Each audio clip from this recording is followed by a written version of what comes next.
قناة الزمالك وجمال عبد الحميد عايشين في ملكوت تاني خالص، وضغط الزملكاوية عشان الأهلي يدفع غرامة كهرباء. ماتش الأهلي والزمالك وتحضيراته، وفضل وليد صلاح الدين وحكايته. قناة الزمالك بتتكلم امبارح على إن كلاتنبرج أهلاوي، وإن كلاتنبرج ده أساسا حكم فاسد وجاي من السعودية بقضية. ما علينا إن هو جاي من السعودية بقضية، وأنا ما أعرفش الكلام ده، بس الكلام على إيه؟ إن كلاتنبرج جاي حكم وحش جدا، وان ازاي حكم زي ده يحكم ماتش الاهلي والزمالك. ده نبقى نعمله في فيديو تاني يعني بخصوص الحكم. لكن هو تركيز جمال عبد الحميد كان على حته ان كلاتنبرج جايب حكم رابع اللي هو نادر قمر الدوله، ونادر قمر الدوله مش حكم دولي. ازاي حكم رابع زي ده ما يبقاش حكم دولي في ماتش كبير زي الاهلي والزمالك؟ افرض الحكم الاجنبي اتصاب، يبقى مين اللي هينزل يحكم؟ نادر قمر الدوله. هل ينفع نادر قمر الدوله يحكم ماتش زي ماتش الاهلي والزمالك؟ يعني هو احنا على مدار كل ماتشات القمه اللي اتلعبت بحكام اجانب، عمرنا شفنا الحكم الاجنبي اتصاب ونزل مكانه حكم رابع؟ في ماتشات الكوره كلها كم مره حصلت؟ نسبه حدوثها قد ايه؟ نسبه حدوثها تكاد تكون معدومه. يعني هي المؤامره خلاص ان احنا نجيب نادر امر الدوله عشان خاطر يبقى حكم رابع، فالحكم السلوفاكي سلافكو يتصاب وينزل امر الدوله مكانه، فامر الدوله هيجامل الاهلي. يعني معقول؟ ده انتوا ايه اللي ماشي جوه؟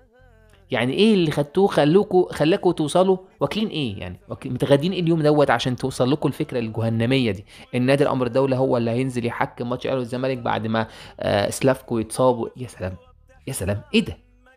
ايه الابداع ده؟ وبعدين كلام تاني عن ان في حكم طلع قال ان كلاتنبرج بيقول لنا ما تعملوش مشاكل مع الاهلي. انا مش عايز مشاكل مع الاهلي.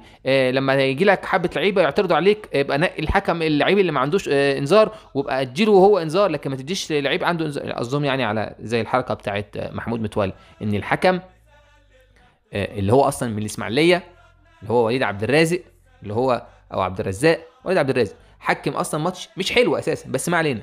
قال ان كلاتنبرج لامه وقال له: هو انت ازاي تدي لمحمود متولي انذار؟ انت مش عارف ان عنده انذار؟ قال له: انت كلامك، انت قلت لنا اللي يجي ويعمل مش عارف ايه وكده لازم اديله انذار. قال له: لا، لما يجي لك 4 5 شوف اللي ما عندوش انذار واديله انذار. انتوا سمعتوا الكلام ده منين؟ يعني في حد فيكم مرات كلاتنبرج مثلا تبقى بنت خالته ولا بنت عمه؟ يعني كنتوا قاعدين وسمعتوا؟ معاكوا دليل على اللي انتوا بتقولوه، ولا هو كلام كله كده يعني في الهوا؟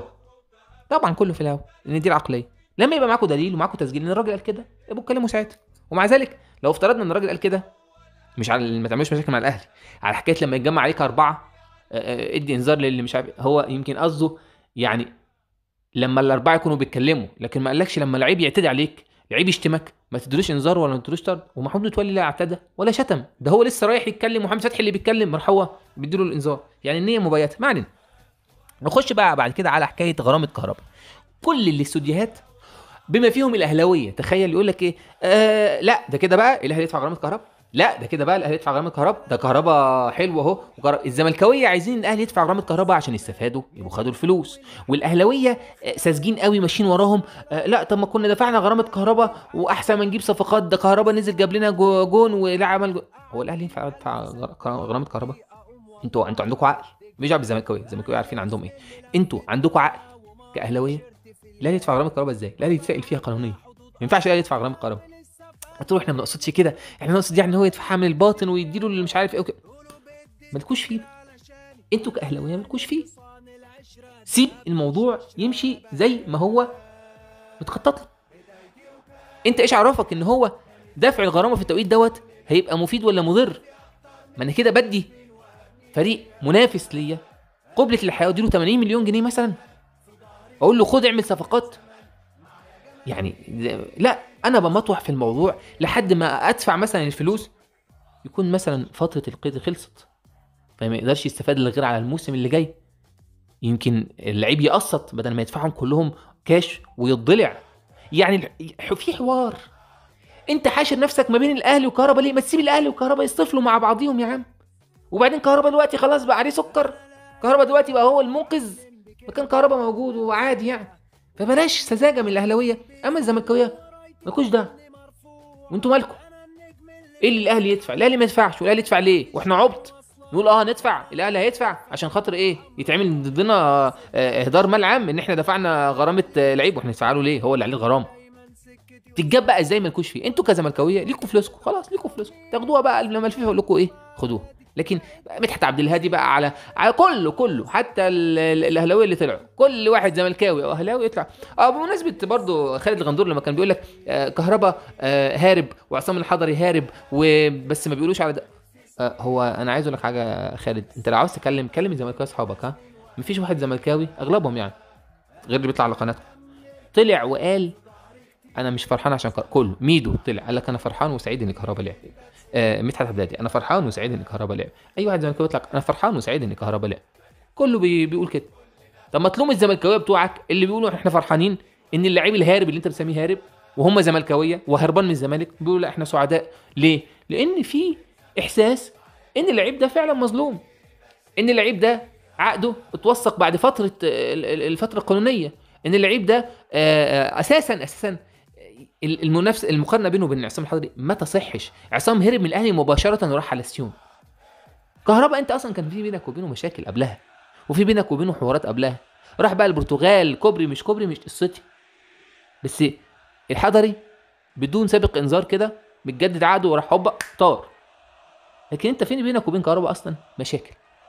ما علينا. ماتش الاهلي لازم يلعب الماتش ده بمعلمه وتكتكه وصبر. يعني ايه؟ الاهلي مش لازم يندفع، احنا ما احناش خسرانين حاجه، احنا مش خسرانين حاجه، في فرق نقاط بيننا وبين الزمالك. مش محتاجين احنا من الماتش دوت ان احنا نندفع او نفتح الملعب او يخش فينا جون في الاول فالزمالك يفوق أو لا لا لا لا، احنا نلعب على اخطاء الزمالك. سيب الكوره للزمالك، ما تستحوذش انت على الكوره، ارجع واعمل الدفاع الكومباكت قوي قوي اللي هو من ورا، والزمالك سيبه ياخد الكوره ويستحوذ ويبدا هو يخش عليك، واعمل انت مرتدات وحاول تلعب على السرعات. يا ريت بقى تنزل الناس السريعه، يعني الناس السريعه هي اللي تنقلك النقله دي. اتصور ان ماتش زي ده حسين الشحات كعبه يبقى حلو وعالي على الزمالك، يعني ده ماتش حسين الشحات. برضو علي معلول هيبقى في الماتش دوت، يعني ان شاء الله ليه دور. محمد شريف محظوظ على الزمالك، فاتمنى ان محمد شريف يشارك. انا مش مع مشاركه كهربا لان مشاركه كهربا ممكن يبقى فيه استفزازات. عموما كولر واثق فيه ان هو هيلعب بالخطه اللي لعب بيها ماتش السوبر والخطه اللي لعب فيها ماتش بيراميدز، ان هو مش هيبقى عاوز الاستحواذ. اخيرا فضل ووليد صلاح الدين، في كلام من فضل يعني ما كانش حلو قبل ماتش السموحه الاخير. فضل خد كلمه من بق وليد صلاح الدين، ان وليد صلاح الدين قال في كام ماتش كده الاهلي لعبهم لولا ستر ربنا. يمكن وليد مش قصده كده، لان وليد صلاح الدين مش من عادته ان هو يهاجم الاهلي، حتى في ظل موسيماني ما كانش بيهاجم الاهلي. لكن فضل شبط في الكلمه وراح قاعد بقى يكرر لا انا عايز اقول زي ما كابتن وليد قال ان الاهلي لولا ستر ربنا لولا ستر ربنا لولا ستر رب، وحسسنا ان الاهلي كان بيلعب وحش، او الاهلي مع كولر ما عملش حاجه، وان الاهلي مع كولر ماشي بالبركه، وان هو مش مدرب حلو ولا حاجه. وقعد في الاول ينتقد مشاركه كهربا، يعني هو في الاول ما كانش عاجبه مشاركه كهربا اساسي وان هو يبدا، وفي الاخر الماتش خلص بنتيجه كويسه للاهلي وكهربا كان مساهم فيها.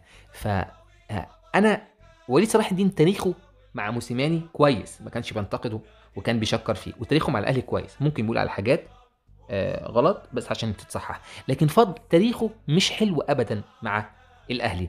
فمحمد فضل بقى وجوده مستفز جدا لجمهور الاهلي، ويعني انا مش عاوز يعني انا مش عارف اقول ان هل مثلا ده ممكن يراجع نفسه ولا هو مثلا هو عاوز ايه، مش قادر، بس نواياه مش سليمه مش صافيه. طبعا اللي بيطلع نوايا ربنا، بس يعني انا بتكلم على اللي بيقوله كمان، يعني مش النوايا بالعكس، ده هو النوايا دي يعرف ربنا، لكن اللي هو بيقوله بيبقى مستفز، نقد مستفز، مش نقد حتى للاصلاح، بيجيب حاجات غريبه وبيخترع اختراعات غريبه. يعني اي حد منصف يشوف كولر عمل ايه مع الاهلي اكيد ما ينفعش يقول ان الموضوع ماشي بالبركه. ستر ربنا ده علينا كلنا طبعا، نتمنى ستر ربنا، لكن احنا بنتكلم على يعني اداء وكده. يعني هل الموضوع ماشي ان الراجل ده تعبان يعني وهي ماشيه معاه كده حلاوه وحظ؟ يعني حتى كولر كمان موسيماني كنت طلعتوه كده ماشي اوكي، حتى كولر كمان. لو بتسمعوني حد هنا انتم اعظم جمهور لاعظم نادي، بشكركم، صلوا على الحبيب به الدنيا تطيب، والى لقاء قريب.